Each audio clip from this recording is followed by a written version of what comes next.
What up, shit? Simmons here. Now, here is my throwback segment where I talk about the films that turns 10, 20, and 30 this week. Now, normally I've also been doing films that turns 40, but there's not really hardly anything that turned 40 this week. So I'm leaving the 4 year one, off for this week. But here are the films that are celebrating their 10th anniversary. Uh, we of course got the movie. There's a lot of ones that turns 10. We've got Tammy, which stars Melissa McCartney, who plays this woman named Tammy, who hits the road with her profound alcoholic grandmother after finding out her husband's cheating. Now, this is of course a road trip comedy with Melissa McCartney and Susan Sarandon, and this movie did not really get much love. Like for one, it was directed by Melissa's husband Ben Falcone. You also had Allison Janney was in this, Dan Aykroyd, Nat Faxon. Who else was in this one? You had a lot of people in this. I believe Tony Collette was also in this. You also had Sandra Oh was in this film. You had some really cool cast members. Again, it did not get any love like most of Ben Falcone films, which I don't think he's that bad of a director, but not many people are really into his stuff. He will also go on to direct, other stuff like he did that movie, The Boss with Melissa McCartney. He also did, Life of the Party. He also did that, Talking Car movie with Jason, that came to Max with James Corden. He's done some other stuff here and there. I actually had a lot of fun with this movie. It was pretty fun. Like the chemistry between Melissa McCartney and Susan Sarandon was hilarious. I mean, seeing Susan Sarandon like play a foul mouthed grandmother is something I never needed. I always thought it would have been killer if Betty White played that role. But hey, Susan Sarandon still played the part very well too. Alice Janney was great in this. I mean, I had a lot of fun with this one. Again, did not get much love, but hey, can't please everyone, I guess. All right. Also turning 10, we got Deliver Us from Evil. Now, this movie stars the likes of Eric Bana, Joe McHale, Olivia Munn, Edgar Ramirez, and it was directed by Scott Derrickson, who, of course, gave us like the Sinister movies, Doctor Strange, The Black Phone, which is actually my favorite Scott Derrickson film, by the way. Of course, next year he has The Black Phone 2, which I can't wait for. Now, if you guys don't know much about Deliver Us from Evil, a veteran member of the South Bronx precinct, NYPD Sergeant Ralph Sarchi, played by Eric Bana, has seen more than his share of dark and horrifying events. So he pretty much furthers finds belief and understanding pushed to his limit when he and his partner investigate a particularly bizarre incident. He forms an alliance on a redneck priest, played by Edgar Ramirez, who tries to convince Sarchi that real evil and demon exist. So of course this is like a an exorcism possession type movie. I remember watching this one in theaters. It's awful.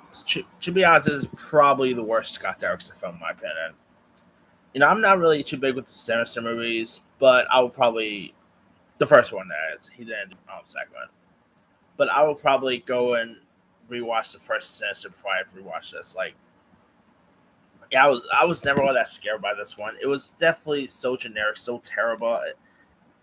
I'm glad he came back with Doctor Strange, and after that he will give us like Black Phone. But this is definitely his worst in my opinion. So yeah. All right. Also turning 10, we got Earth to Echo, which is a found footage film here. That that tells the story of four neighborhood friends who finds a robotic and telekinetic alien in the desert, and soon hunted by dangerous forces who seek to take the alien, who the kids name Echo, for themselves. Now, this is of course again a found footage style film. It was directed by Dave Green, who that name sounds familiar.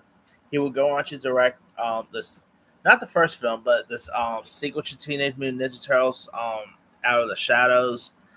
He, of course, will go on to direct Coyote versus Acme, which sadly that's probably not going to see the light of day. But Earth to Echo is a really nice little film. A movie that not many people really probably even heard of here, but it's really decent. Definitely has a little bit of reminiscent of something like E.T., Goonies. Definitely really bring you back to like 80s coming of age tales.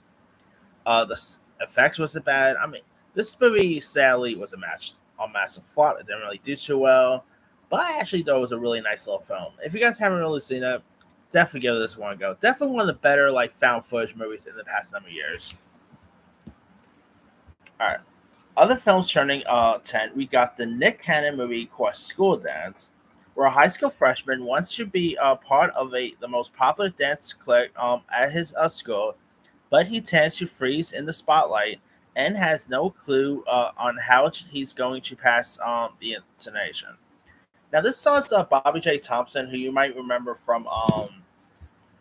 He of course was in My Baby's Daddy. He was the kid, the kid in the movie Role Models. Sean William Scott and Paul Rudd.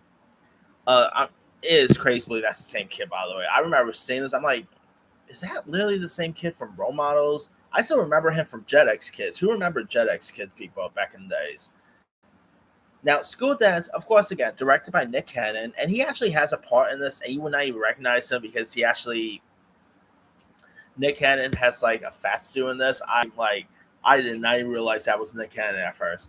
He also had some other cool supporting players, like George Lopez was in this, Cat Williams, Tiffany Haddish, Lil Duval, Amber Rose, uh, Efren Ramirez, aka Pedro from Napoleon Dynamite, Pete Davidson. I believe this was actually his first film, if I'm not mistaken. Of course, this was like before he became more popular nowadays. Also, you have a fun cameo by Kevin Hart, which I always it is crazy to believe seeing Kevin Hart in this. He actually plays, I kid you not, literally plays a high schooler, which I mean, most of these actors in this film playing the high schoolers are way too old to be playing high school students. But this is more like a spoof of like more of a parody of the high school genre, I guess. Say, you also had a fun cameo by Cat Williams, who is hilarious in this one. Mike Epps actually plays like the principal. Lunell is also in this. This movie is not too great, but it is a lot of fun. Nick Cannon, I thought did a good job with this. I love Bobby J. Thompson. He's terrific in this one. Definitely has some fun laughs to it, some fun cameos here and there. Uh, George Lopez is hilarious in this. I mean, if you guys have not seen School Dance, it's not going to be a film for everyone, but I quite, had a fun time with it. All right, also turning 10, we got Begin Again. Now, this is directed by John Carney, who also gave us movies like Once, Sing Street. And if you guys don't know much about Begin Again, it stars Keira Knightley, Haley Steinfeld, Mark Ruffalo. You also have some other, people here and there, like you had CeeLo Green. I'm trying to remember who else. Oh yeah, Catherine Keener was also in this. Oh, Adam Levine is also in this film. Now in Begin Again, Keira Knightley plays a singer-songwriter who is discovered by a struggling record label executive played by Ruffalo, and collaborates with him to produce an album recorded in public locations all over New York City. John Carney is great when it comes to the music genre. I mean, of course, if you guys have not seen Once, Sing Street, what else? See? Oh yeah, he did that Florence Son that was on Netflix, not Netflix, Apple. That had Joseph Gordon-Levitt in it. If you guys have not really seen Begin Again or any of his other stuff, I highly recommend it. His best film was probably Sing Street, but Begin Again is definitely up there. Definitely has. He's really great when it comes to these type of music type genres, and this one really shows it. Some really decent music to it. If you guys have not seen Begin Again, highly recommend it. Now, films turning 20 this week. Oh boy, this is a great one. We got one of my favorite comic book movies of all time, Spider-Man 2. Of course, this time around you got Spider-Man who faces off against Doctor Otto Octavius, played by Alfred Molina. Tobey Maguire's back in this. I love Spider-Man 2. Of course, it was cool to see Alfred Molina back at Stock Ock for for No Way Home. And he is excellent in this film. Definitely one of the top tier Spider-Man villains there is. One definitely in the top 10 best comic book movies of all time. It's so entertaining. It is definitely a film that is like a sequel that surpasses the original, in my opinion. It's a terrific one. Of course, they will go on. Of course, Sam Raimi will go on to do Spider-Man 3, which I actually don't mind, but I admit it was a step down from Part 2. Uh, but nothing beats Spider-Man 2. Before No Way Home came around, I actually thought No Way Home became the best Spider-Man movie since Spider-Man 2. That's how good No Way Home was. But Spider-Man 2 is definitely up there. Like some of those iconic moments in this. Of course, the train scene is so iconic. The fight scenes with Spider-Man and Doctor Octavius. What not to love about Spider-Man 2, right? And fingers crossed, maybe we'll get to see Tobey Maguire back as Spider-Man again in the future. Who knows? All right. Also turning 20, we got Before Sunset. This is, of course, the follow-up to 1995 film Before Sunrise. Once again, starring Ethan Hawke and Julie Delpy as Jesse and Celine as they reunite 9 years later in Paris. I mean, this is definitely a really solid trilogy. Of course, they will go on to do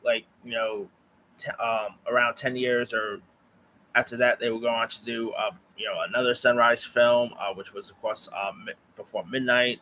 But Before Sunset is seeing like Ethan Hawke and Julie Delpy reprise their roles was really intriguing. Richard Linklater directed this. He did a great job with all three of the films. If you guys have not really seen none of the Before trilogies, highly recommend them. Like Richard Linklater has even talked about possible doing a fourth one, which I'm all down for another one. All right. Also turning 20, we got The Clearing. Oh, which starred the likes of Robert Redford, William Dafoe, speaking of Spider-Man, by the way, and Helen Mirren. And if you guys don't know much about The Clearing, Robert Redford plays Wayne Hayes, and his wife Elaine, played by Helen Mirren, seems to have it all. Over the years, they've built a business together while raising their two children, Tim and Joe. But the family's dream becomes a nightmare when the confronted employee Arnold Mack, played by William Dafoe, kidnaps Wayne and holds him for ransom. And the FBI invades their home and every details of their life here. And it's actually really decent, like a cat and mouse game here.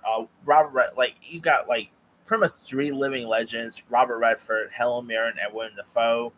They all play off each other really well. The performances are really solid. If you got a little bit of an underrated 2004 gem, but if you guys haven't seen it, it's a decent one there. All right. Now, films turning 30 this week. We got Baby Stay Out. Now, the plot centers on a wealthy baby's abduction by three criminals, his subsequent escape, and adventure through Chicago while being pursued by other criminals. Let's just say this is like, let's say, Home Alone 2, but with a baby. That's what you really get at this. You also had like Joe Pantoliano, Joe Mantegna, Brian Haley, Laura Flynn Boyle. It's nowhere near as funny or classic as Home Alone is, obviously, but it's actually a really charming one. Like I remember, watching this one as a kid. I used to always get a kick out of it. Seeing like the baby, go to crazy shenanigans. You do like obviously, you know, hope nothing happens to the kid, but still, it is real. Like this is definitely a film I really don't feel like could really get made today. Of course, Laura Film Boyle's terrific. Joe Pantoliano, Joe Mantegna, who I believe is on Criminal Minds, if I'm not mistaken. So yeah, really fun little '90s gem. All right. And by the way, it was also written by John Hughes, which I always keep forgetting. This was John Hughes written the film. You could definitely tell, like, obviously the Home Alone little connection there. All right. Also turning 30, we got Blown Away, which was directed by Stephen Hawkins, starring Jeff Bridges, Forrest Whitaker, Tommy Lee Jones, Lloyd Bridges, and follows a Boston Bomb Squad member pursuing an Irish bomber who recently escaped from prison and is targeting the other bomb squad. And this is actually really decent one. Of course, Jeff Bridges, Tommy Lee Jones, really great. Forrest Whitaker's terrific. I mean, Jeff Bridges and Tommy Lee Jones really play off each other perfectly in this. I mean, it's a really decent '90s thriller we're checking out. All right, also turning 30, we got The Shadow, another comic book film, by the way. starring Alec Baldwin, Penelope Ann Miller, Peter Boyle, Sir Ian McKellen, Tim Curry, James Hong, Jonathan Winters. This is of course based on a comic set in 1930s New York, where a reformed criminal becomes like a superhero with the aid of a beautiful, female friend who's a playboy billionaire and with like a dark past, sets out to bring like the evil Sawan Khan to justice here. And this actually, definitely not like the best comic book film or anything, but it's a lot of fun. This is definitely a comic book film I totally think should get remade today. I wouldn't mind seeing a new Shadow, whether it's like a film, maybe a series. Like this definitely has a little bit of like the boys feel from the '90s before like the boys ever became a thing. And of course, the '90s was obviously really trying to struggle with the comic book genre. The comic book genre now like wasn't as popular as it was nowadays. The '90s, there became a lot of comic book stuff in the '90s. Whether you talk about Batman Returns, Batman Forever, Blade, I remember. There's been other great. The original Crow, but this is definitely a really solid one worth checking out. Definitely even had like that Sin City feel to it before Sin City became a thing. And so I mean, if you guys have not really seen The Shadow, you might either enjoy it or you might not enjoy it. It's not really a film for everyone. All right. Last but not least, turning dirty, we got Camilla, which is which if you guys don't know much about the story of Camilla, while vacationing in Savannah, Georgia, a Canadian couple, Vincent, played by Elias Cosas, and Freda, played by Bridget Fonda, must retire a classical musician and Canadian expat, Camille, played by Jessica Tandy. Freda is a amateur singer who finds Camille a powerful source of an encouragement for her creative aspiration. After a fight in which Vincent pretty much belittles for I always keep wanting to call her Freda, for what like pretty much for what he like sees as like a possible musical dreams and all. And that's a really nice little film from the '90s. I mean, there was always some really cool like independent '90s stuff, and this is definitely a really decent one. Bridget Fonda was great. Jessica Tandy, living legend, from Driving Miss Daisy. Who doesn't love Jessica Tandy, right? I mean, not a bad film here. Really cool classical music. In this cool score. Not a bad film there. All right, but that's pretty much it. Um, Let me leave you guys. Which of these films stand out to you the most? To me, the 10-year one is actually going to go to Tammy. I mean, I know lots of people is going to bash that one, but oh no, I'm actually going to change that. I'm actually going to say Begin Again. I mean, Tammy was cool. I like School Dance, but Begin Again's definitely the better out of that list. All right, the 21, obviously, Spider-Man 2, no question about it. And 31, I'm actually going to go with Blown Away. That's just a '90s thriller classic. Drop comments below. Don't forget to like, subscribe, hit that bell for notification. This is Simon signing.